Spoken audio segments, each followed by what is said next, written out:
Come on!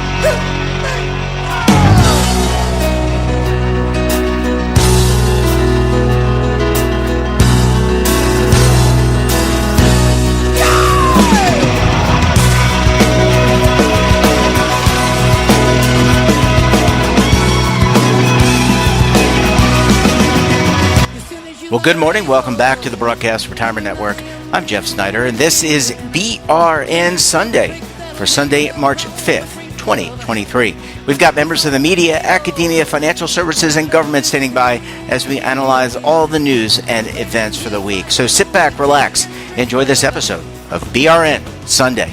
But if you're tired of the same old story. Well, we're going to kick the show off, as we always do, with a look at what's happening on Capitol Hill in terms of legislation, litigation, regulation, and a lot more. Joining us on the line, they're known as the Legal Eagles. They're also known as David Levine, Kevin Walsh. Both are principals with Groom Law Group. That's an employee benefits law firm based in Washington, D.C. Gentlemen, thanks so much for making some time for us this morning. Jeff, as always, we appreciate you having us. It's great to be with you here on BRN, especially as we start to turn our thoughts to spring. Although if you live out west, you're probably buried under snow. So I realize it's not really spring yet. Well, hope springs eternal, and spring is sprung and it's on its way. Kevin, I want to come to you because Marty Walsh, no relation to you. Just want to be very clear about that. I know you've been clear about that in the past. He has left the Labor Department and has moved on to the National Hockey League, one of my favorite sports. But there is a new nominee potentially for Department of Labor. Yeah, Jeff, and that's a great segue. You know, as we go through this season of change with spring arriving, we're going through a season of change at the Labor Department. Secretary Walsh, former mayor of Boston, soon to be NHL Players Union head, is leaving the Labor Department, and that put President Biden in a position where he had to identify someone to nominate to go forward and lead the agency at least until the end of his term or through confirmation. And the individual he's identified is currently the assistant secretary, so the number 2 at Labor under Marty Walsh has been nominated now to take over the top job at Labor. And so the individual identified is Julie Su. She comes from California, where she actually served as the Secretary of Labor for the state of California. As we look at kind of a nomination process, one thing that we typically see is a slowdown in rulemaking, a slowdown in enforcement, a slowdown in a lot of areas, because typically you'll see a sense that in a close confirmation vote, and Julie Su was confirmed for the number 2 job on a party line vote, under the prior Senate, so a 50-49 vote. You'll see a slowdown in rulemaking as a way of, trying to ensure that you don't lose any senators who you need to vote for you. Now, we're kind of in a dicey moment at Labor where they've already engaged in some controversial rulemaking, and I think David's going to talk about that more later. But one of her big initiatives while she was in California was cracking down on independent contractors who, could otherwise be classified as employees. And the Labor Department currently has rulemaking going on, which would redo independent contractor classification. So there's already one rule that's going to be very contentious. And that has some of us wondering if, Labor's going to take a different tack here. And instead of waiting on complex or controversial rulemaking, if they're going to just, since there's already one controversial rule, if they'll move forward with other controversial rules. And, as we know, we've talked about other times, EBSA which is the retirement agency within Labor, has a fairly robust regulatory agenda. And so we'll have to see if the nomination of Assistant Secretary Su to the top job has an impact on those rulemaking initiatives. David, do you have anything you want to add on the nominee, or do you want to pivot to one of the more recent controversial rules? Well, I'll add one note. I think you hit it really well. It's going to be interesting to see on the regulatory agenda. My personal assumption is that we're going to keep rolling down the path. They've got a lot on the DOL's agenda at EBSA, and I expect they'll keep going there. And I definitely do think we'll see things more on contractors and contingent workers coming out of the agency. But I'd love to pivot, if you'll let me, Kevin, into the other news of the week, which is Congress on the precipice of, at this point, getting the EPSA's ESG rule sort of rolled back with the Congressional Review Act. At this very moment, the reality is that President Biden, he may have vetoed it by the time we get there, or will be vetoing it, as he said, unless something changes. But it shows that the division at this point over ESG and between the Democrats and Republicans, it's not 100% that way, is incredibly stark. Because clearly there were some who were large detractors of the Trump administration version of ESG guidance. And then there's the Biden administration version, which is definitely more open to ESG, although they all sort of stick within the same sort of fiduciary prudence corridors. They're just slightly different takes. So where does this take us? It shows that no matter what happens, the next time there's an administration flip, to me, we are likely to see a potential return to ESG, the 16th time. And I think that's a big reality. But for right now, Congress will keep trying to do things to roll back the Biden ESG. But as long as President Biden has a veto pen, and as long as the numbers don't get to veto override levels, which are much higher than where they are now, we're looking at the ESG guidance from DOL remaining in effect. But we'll see what happens. Gentlemen, just real quick. Go ahead, Kev. Well, I was going to say, David, I think you're right on with that. I can't see any way that that the ESG rule gets rolled back by Congressional Review Act or other process while Biden is still president. But the fact that we're seeing a CRA challenge that has passed the House and has passed the Senate, it really signals that this ping-ponging that we've talked about for ESG rulemaking going back all the way to the Clinton years is likely to continue. When there's a change in the party that controls the White House. Gentlemen, if I could just ask one question. In terms of planning and for the fiduciaries out there, you talked about the ping pong, and it is almost like a tennis match or a ping pong match, back and forth, back and forth. How do you plan? So if you're a product manufacturer, if you're a record keeper, if you're an employer, a plant sponsor, and you're considering these as options, are there things you need to be thinking about in your fiduciary quarterly meetings? Well, that's one thing to keep in mind, Jeff, is that you have to distinguish between people who are fiduciaries and not. I think there's different gradients of exposure risk that people are willing to take. And I say risk in quotes. It's because clearly if you're a plan level fiduciary, like a company or their committee, keeping this in mind and recognizing either you can go forward now and may have to change if things go forward, depending on where you go, or do you go more conservative and just not look at it? Some people are doing that. Or do you go down the middle and say, I'm going to try to find sort of maybe that economic ESG where I'm still putting a big economic factor at the center of it that you think might satisfy whether it's a Democrat or Republican administration? I think that's it. In terms of a product manufacturer, are you a fiduciary? If you are not a fiduciary, that's in the end, you are still creating a solution. And for you can disclose this is how you try to address it under the current regulatory landscape. And that's where your intermediaries, like your advisor or your consultant, and your lawyers can be very helpful in guiding you through this process. Yeah, really. And David, could I just add something on that? I mean, I think if you're a plan fiduciary, if you're an advisor, I think the unfortunate thing here is that even if rules are ping-ponging, you've got to comply with the rules that are in effect that day. So you can't prepare for the next rule while the current rule is in effect. But to some extent, the meaning of the rule may be a little bit overblown. Recently, I've been watching a lot of video podcasts that the Labor Department's been putting out interpreting the rule, and there they've really been reinforcing the idea that when they say you can take ESG factors into account, what they're generally meaning is that you can take them into account if they're economically relevant. So there may be less distance between the Republican rule and the Democrat rule, or the rule today and the rule of yesterday. There may actually be less difference than we're seeing in the press. Absolutely. You're so spot on, Kevin. Well, gentlemen, we're going to leave it there. Really appreciate the excellent insight. We'll have to look and see how this continues to unfold, and that's why we talk to the Legal Eagles every week. Gentlemen, enjoy the rest of your weekend. We'll talk to you again very soon. Thank you, Jeff, and thank you, listeners. Bye, gentlemen. Have a good weekend.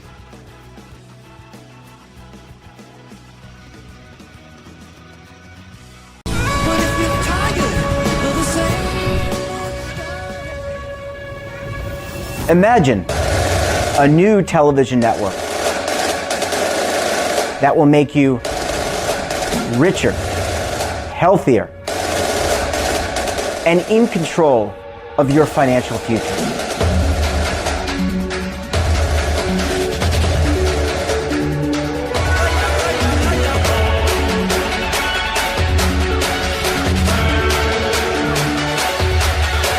This network is for the policewoman in Nashville, Tennessee, the baker in Dubuque, Iowa, the teacher in Lexington, Kentucky. We want to make the idea of savings and retirement culturally relevant. But what do you see as a defining issue of the midterms? Especially for the smaller businesses. I mean, they are the lifeblood of the American economy.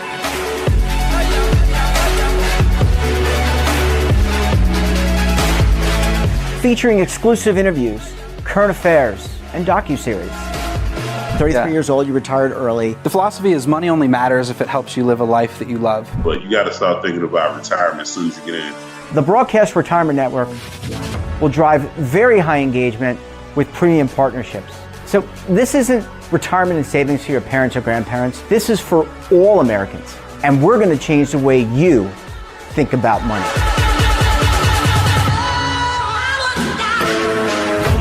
Welcome to the next frontier of retirement and savings. This is BRN, the Broadcast Retirement Network. Are you stuck with a low credit score? A credit report and score that's causing you to be denied credit or pay higher interest rates than others for the same things? Then do what Terrence did and call Credit Repaired for your free credit evaluation to help restore your credit. I started thinking about buying a new house, and my score wasn't where I needed it to be. I called and spoke with one of the representatives, and we just had a good conversation, and I liked what he was saying. Just one call for his free credit evaluation was all it took to start back on the track to repairing his credit. I'm seeing the deletions, and I'm getting the report, so I know something's being done.